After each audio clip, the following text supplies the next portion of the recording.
Two parts about this video I want you to know is one, if you're over here, and two, if you're thinking about coming over here. Here we go. 20 seconds to Thailand Rob. How are you doing today? Good Friday, right? Good Friday. Long weekend for most of you, I guess, over in the States. Not sure about anywhere else except the Philippines. Very long holiday in the Philippines. If you're over there, you know exactly what I mean. So as the title says, this is not a teaser. It's actually something that is what I experienced, because I and others have made all these videos of how you can stay here for $1,000, $2,000, $3,000, such. And I will do another one piggybacking on this video. But as I was thinking about the next video, how much does it cost for you to stay in Thailand?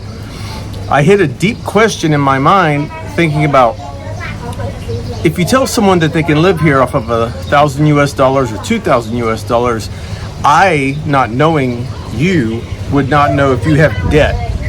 And one of the ways I've stayed in Thailand for so long, for 10 years, is unfortunately with the use of credit cards. Because when I fly back to the United States, I don't have the cash to pay for the airlines, and thus I have used credit cards for debt such as traveling. Personally, I don't own anything here in Thailand. It's cheaper for me just to rent and keep going. The motorbike I have is actually in a Thai woman's name. I've paid for it over the years, and they just let me keep using it. So that is true, but I do not own it. So I don't own anything in Thailand. I rent everything, and I will keep renting because I just don't have the income to do anything more than that. That's just me personally. So let's go back to, if you're in debt and you want to come over here. Two parts about this video I want you to know is one, if you're over here, and two, if you're thinking about coming over here. Here we go. So when people talk about, or when I talk about, you can come over here and you can stay for $1,000, $2,000 US a month and live comfortably, especially up in Isan, it is true. But if you have debt back on credit cards, or if you own property somewhere else and you still have a mortgage or a lease or a loan or a lien, or if you still owe money, then you know you can't run away from it just by coming into Thailand, and therefore that would not be ideal for you to come over here with the expectations that someone like me, a YouTuber, says you could stay here for $1,000, when you might have a bill back somewhere else that's $500 or half of your money back home.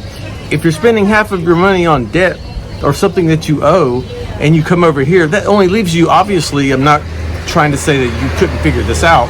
I'm just saying that would only leave you with $500, that's just irrational. To think you could live over here for $500 US a month, you could literally mama noodles and sleeping in non-aircon, non-kitchen, old school Thai style up in Isan place. If that's what you're into, if you could do that, you could do that. But as many vloggers typically say, that's not really living. You can escape the craziness of probably wherever. I can only speak for America. I know how crazy times are right now in America, so I can speak on that and say, I would rather live here without owning anything, I would, than to go back to America and have the keeping up with the Joneses. Is that right?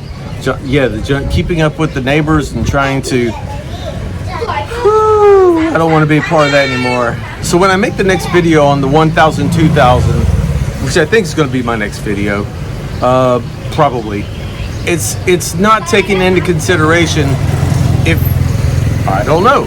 I mean, some people might still have child support to pay. Some people might have credit card debt. Some people might have liens, loans, and mortgages that most vloggers don't take into consideration when we make these videos. I'm guilty of it as well, making videos saying you can live over here for XYZ, $1,000 a month or something like that.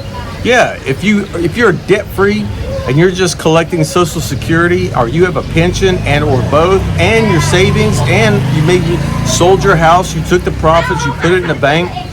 I don't recommend that last one. A lot of people think by selling their home, let's just say you have a $250,000 home, $250,000, and you put it in the bank, and you come to Thailand and you think that's all you're gonna need, and you're 65. Oh, that's really, that's a lot less money at 65 than you probably think it's gonna be, because a lot of people spend a lot more than $1,000 a month over here. And I'm talking about individuals without a wife and or girlfriend and or wife and girlfriend and geek. That if you don't, and not going out clubbing, because some people like to go out clubbing, and they come home and they have a 10,000 baht bill per night. So you do the math. 10,000 baht a day, 3 days. That's usually around $1,000 every 3 days. That's not including your rent. That's not including buying your car or your motorbike or motorcycle, or then who knows what your girlfriend has to have, or what you need to buy her. You're always going to buy her a phone, aren't you? You're going to buy her the phone. That's going to cost you $1,000 right there.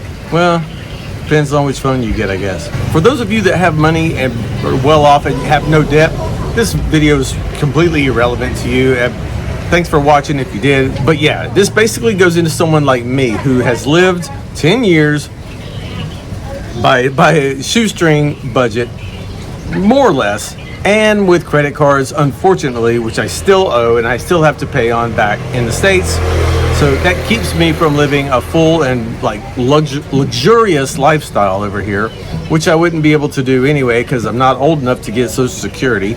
And I don't work over here, except I just do YouTube, and I got Patreons. Please sign up to be a Patreon, please, so I can have another beer. Just please. And the members, which I just made a video for you guys the other day talking about the Songkran situation. But anyway, sidetracked squirrel again. And guys, if you get any value from this channel at all, please do me a favor and hit the subscribe or like button. Please, just a like button on the way out. It doesn't cost you anything. Helps me out quite a bit. Believe it or not, the algorithm loves the thumbs up. That's why they put it there. I don't know if this is working or not, because I'm testing out a new camera. If it is, give me a thumbs up, please, because I can't see, because it's a new camera without a screen. And if you want to see what kind of crazy stuff I got into last week, then it's going to be right there. That's what happened to last week, so you can click on that right now.